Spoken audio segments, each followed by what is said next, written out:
ఇక వివరాలకు వెళ్తే రాష్ట్రంలో ప్రతి తల్లి తమ ఇంట్లో 2 మొక్కలు నాటాలని సీఎం రేవంత్ రెడ్డి పిలుపునిచ్చారు.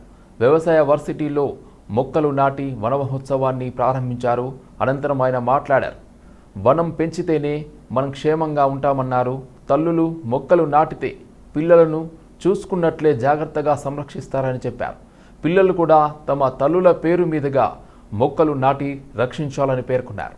రాష్ట్ర మహిళలను కోటీశ్వరులుగా తీర్చిదిద్దే కార్యక్రమం చేపట్టాం. పెద్ద పెద్ద కార్పొరేట్ కంపెనీలు వారితో ఇందిరా శక్తి క్యాంటీన్లను ఏర్పాటు చేయించాం.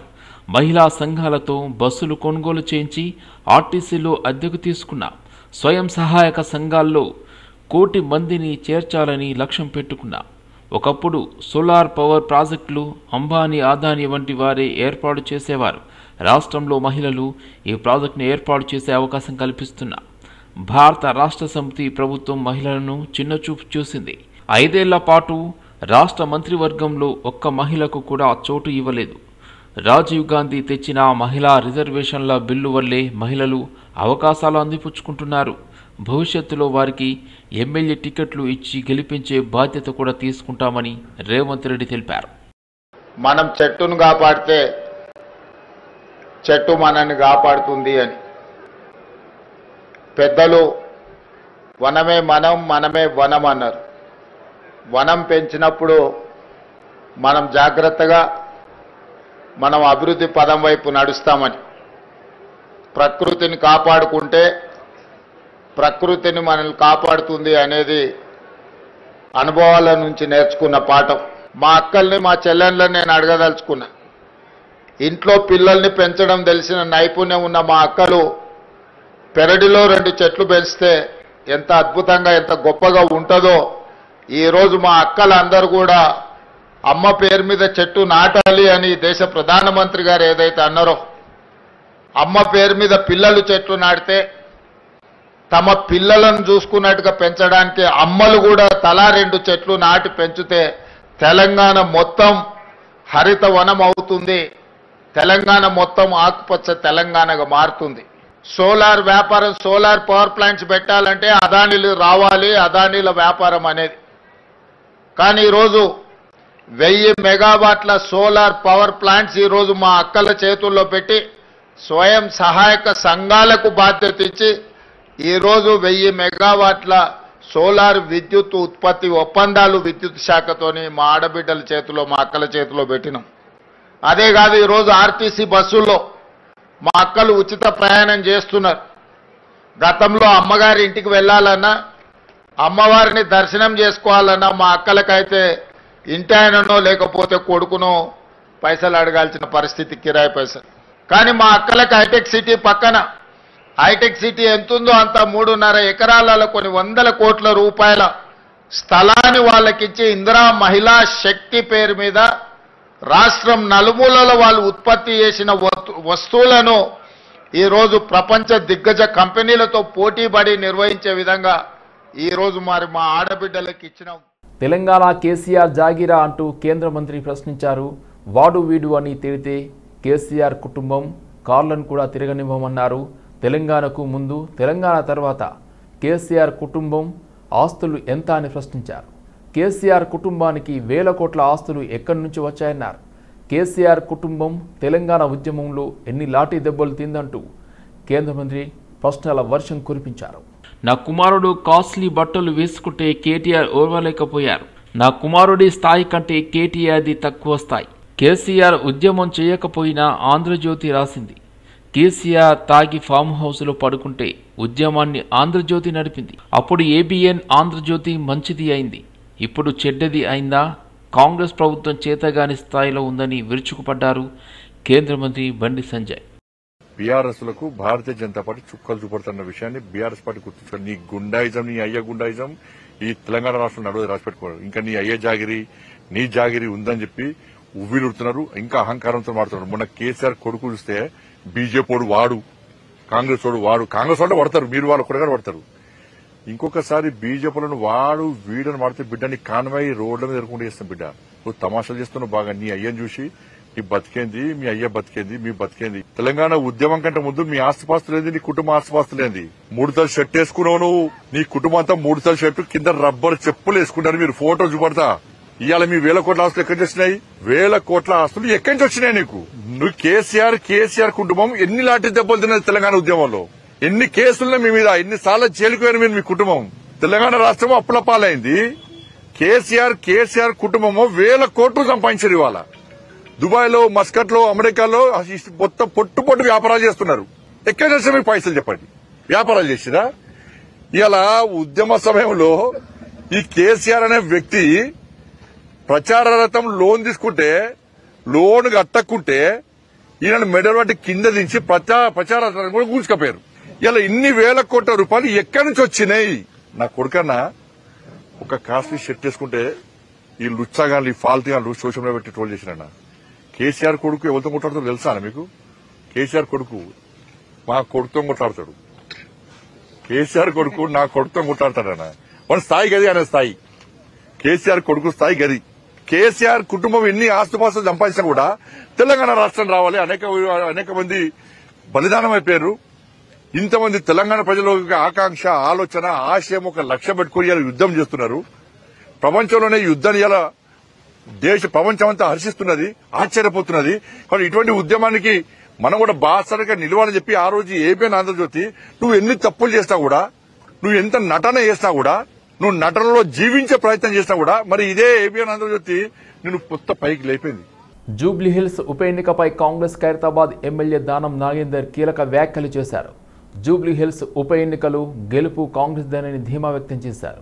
సీఎం రేవంత్ రెడ్డి ఛాలెంజ్ని మాజీ మంత్రి కేటీఆర్ స్వాగతించాలి, కానీ వక్రీకరించడం మంచిది కాదని హితవు పలికి బీజేపీ అంతర్గత సమస్యలు పరిష్కరించుకుంటే మంచిదని సూచించారు. చాలామంది బీజేపీ బీసీ నేతలు తెలంగాణ రాష్ట్ర అధ్యక్ష పదవి కోసం ప్రయత్నం చేసిన ఓసీకి ఇచ్చారని చెప్పుకొచ్చారు దానం నాగేందర్.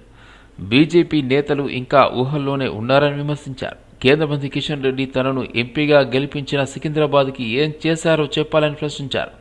పేరుకే పసుపు బోర్డు ఉందని, దానికి కనీసం ఆఫీస్ కూడా లేదని విమర్శించారు. తన మంత్రి పదవి అనేది హైకమాండ్ డిసైడ్ చేస్తుందని దానం నాగేందర్ పేర్కొన్నారు. ముఖ్యమంత్రి గారు ఒక ఛాలెంజ్ విసిరారు.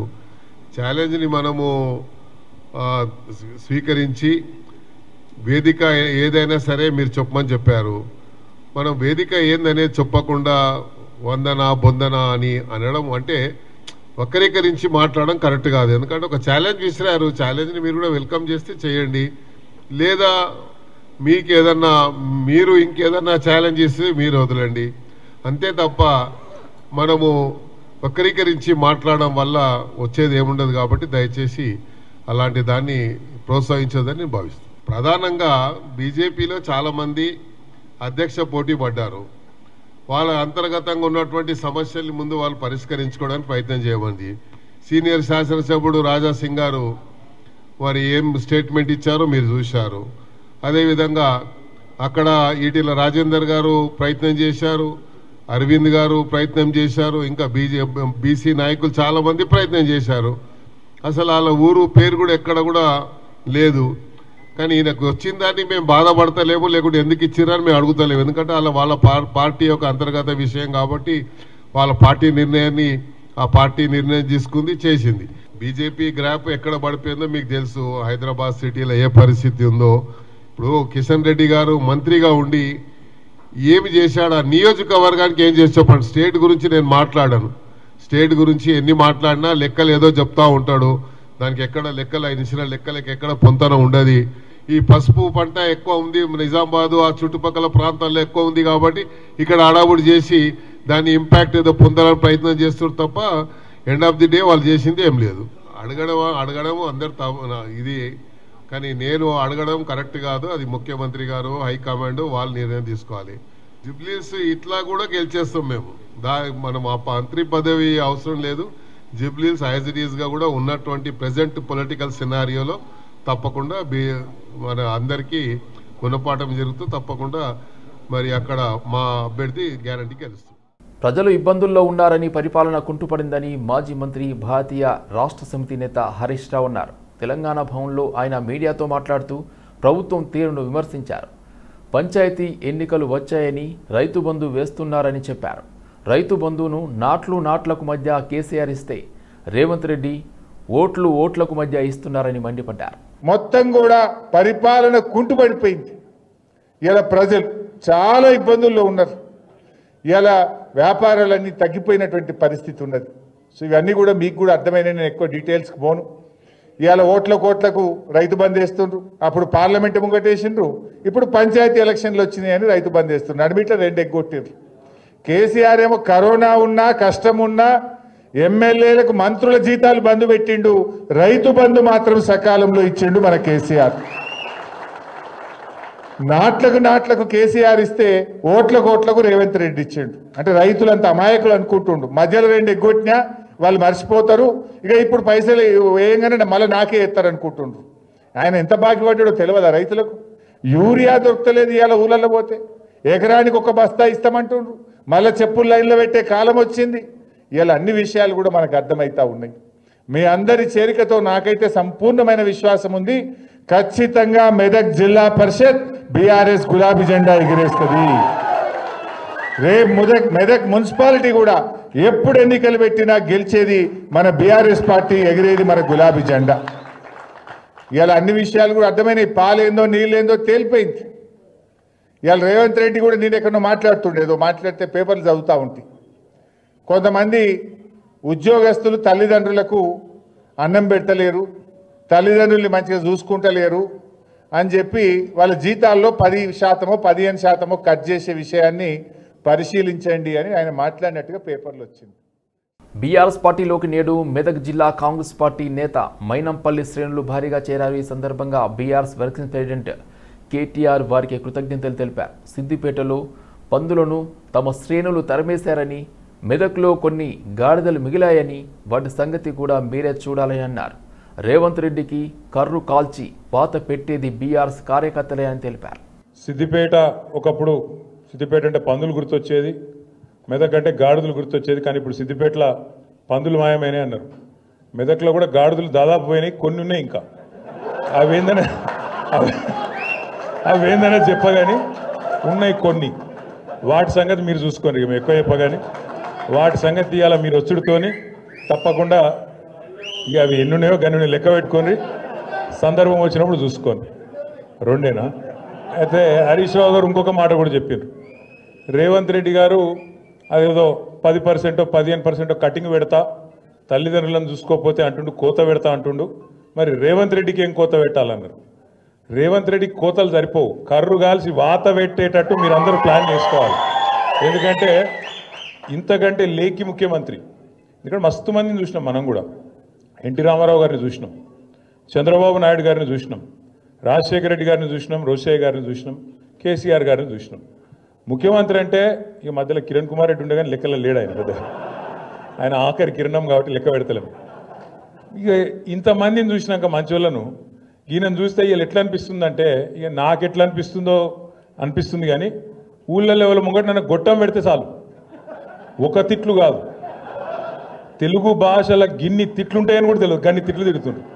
నిజంగా చెప్తున్నా, ఇంకొకడు ఎవడన్నా రేషమునోడైతే ఈ పాటికి ఒక బకెట్లో నీళ్ళు తోడుకొని ఆయనతో దుంకి చచ్చిపోతుండే. రేవంత్ రెడ్డి కాబట్టి నడిచిపోతుంది. సిగ్గు, ఇజ్జతు, మానం ఏం లేవు. అరే నోరా మోరే. అది ఎలక్షన్ల ముందు ఏం చెప్పిండే ఆయన, మీ ఉరుకుర్రి 2 లక్షల రుణం తెచ్చుకోండి, నేను చెప్తానే ఉన్నా, వస్తూనే ఉన్నా, 9వ తారీఖు సంతకం అన్నాడు. తెలంగాణ రాజకీయాల్లో బీఆర్ఎస్ కాంగ్రెస్ మధ్య ప్రతి సవాలు కొనసాగుతున్నాయి. CM Revanth Reddy, BRS working president KTR మధ్య రైతు సంక్షేమం, ఉద్యోగాల భర్తీ, సంక్షేమ పథకాలు, అభివృద్ధి, నీటిపారుదల వంటి కీలక అంశాలపై చర్చకు సంబంధించిన వివాదం ప్రతి సవాళ్లకు దారితీస్తుంది. ఈ నేపథ్యంలో టీపీసీసీ మీడియా కమ్యూనికేషన్స్ చైర్మన్ సామ రామ్మోహన్ రెడ్డి కేటీఆర్పై తీవ్ర స్థాయిలో విమర్శలు చేశారు.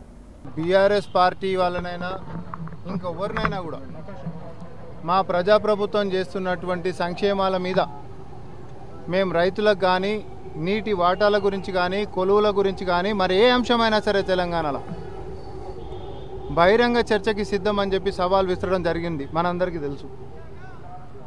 అది పార్లమెంట్లోనైనా అసెంబ్లీలోనైనా ఇంకెక్కడైనా సరే బహిరంగ చర్చకి సిద్ధం అని చెప్పి మాట్లాడడం జరిగింది. దాన్ని కేసీఆర్ అయినా లేకపోతే నరేంద్ర మోడీ గారైనా, అది బీజేపీ అయినా బీఆర్ఎస్ అయినా లేకపోతే ఇద్దరు కలిసి వచ్చినా మేము చేస్తున్నటువంటి పనుల మీద మాకుంటున్నటువంటి చిత్తశుద్ధి మీద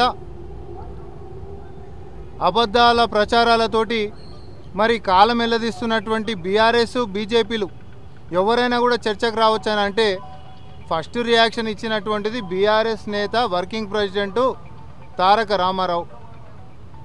ఈ తారక రామారావు నేను బహిరంగ చర్చకు సిద్ధం, ముఖ్యమంత్రి గారు నా పేరే తీసుకుంటారు కాబట్టి నేను వస్తున్నా 8 తారీఖు రోజు ప్రెస్ క్లబ్ అని చెప్పి ఆయన అన్నాడు. పాపం ఆయనకు అట్లా అర్థమైనట్టుంది. ముఖ్యమంత్రి గారు అన్నది అది నరేంద్ర మోడీ గారైనా కేసీఆర్ గారైనా ఎవరైనా కూడా చర్చకు రండి అంటే అసెంబ్లీలోకి రర్రి అని.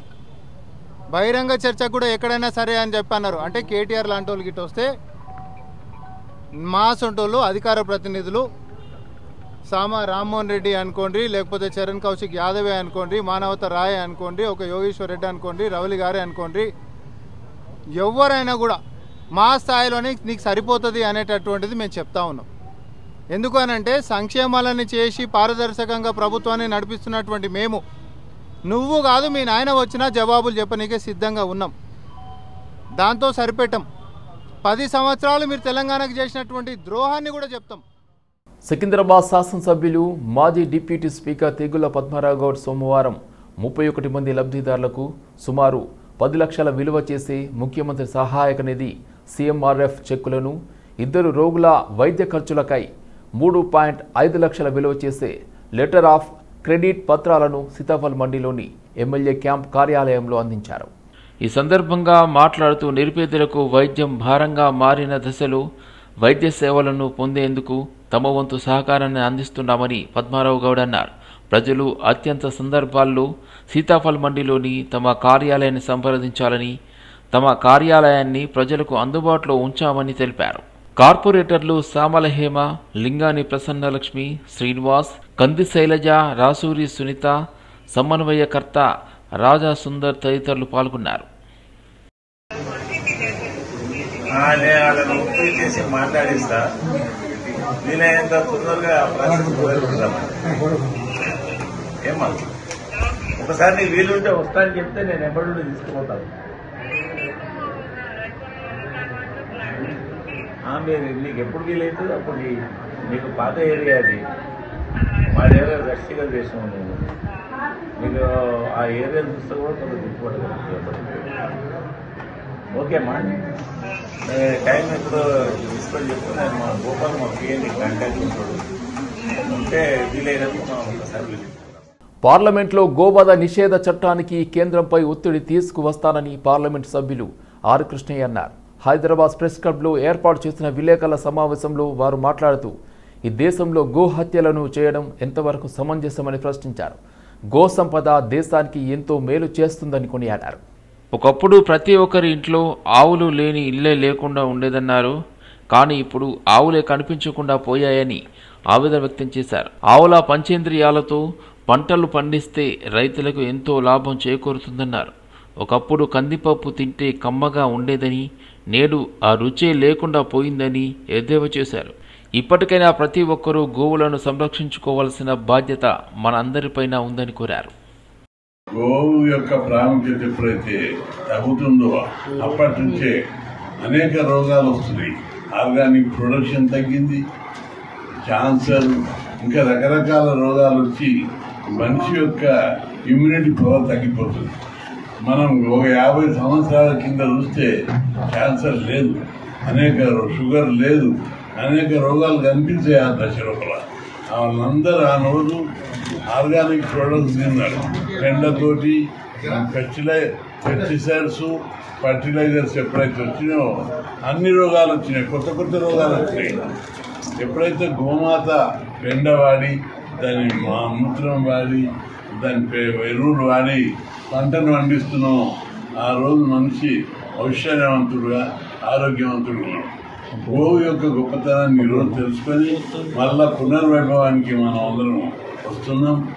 గోవు మూత్రం ప్రతిదీ ఒక గోవు వల్ల ఎంత పశువుల ఎరువు వస్తుంది, మూత్రం వల్ల మందులు వస్తున్నాయి, ఆవు పాలతో ఆరోగ్యవంతులు అవుతున్నారు, నెయ్యి అయితే సకల రోగ నివారణ, మనిషిని సంపూర్ణంగా మేధాశక్తి జ్ఞానశక్తి పెంచుతుంది.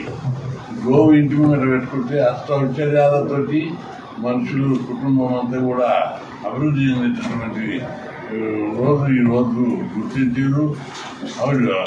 గోవు వల్ల వచ్చే ప్రొడక్షన్లపై అనేక రీసెర్చ్, భూప్రం ఉన్న గోవుతోటి దాని పాలు, దానివల్ల ప్రత్యక్షంగా పరోక్షంగా ఎన్ని లాభాలు ఉన్నాయని చెప్పి రీసెర్చ్ చేస్తే ప్రపంచ భారతీయ వాహన తయారీ సంస్థ టాటా మోటార్స్ సరికొత్త టాటా ఎస్ ప్రోను అందుబాటులోకి తీసుకువచ్చారు. హైదరాబాద్ తాజ్ కృష్ణాలో Tata S Pro EV CNG plus పెట్రోల్తో నడిచే మినీ ట్రక్లను Tata Motors commercial vehicles SCVPU vice president business head Pinaki Haldar launch చేశారు. అత్యాధునిక ఫ్యూచర్లతో తీసుకువచ్చిన టాటా ఎస్ ప్రో 3,99,000 నుండి ప్రారంభమవుతుందన్నారు. నిరుద్యోగ యువతకు ఉపాధి అవకాశాలు కల్పిస్తుందని, బ్యాంక్ లోన్, ఈఎంఐ సదుపాయాలు కల్పిస్తున్నట్లు తెలిపారు. చిన్న వ్యాపారులకు ఈ మినీ ట్రక్ ఎంతో అనుకూలంగా ఉంటుందని తెలిపారు. And since then Tata Ace has impacted more than 25 lakh lives.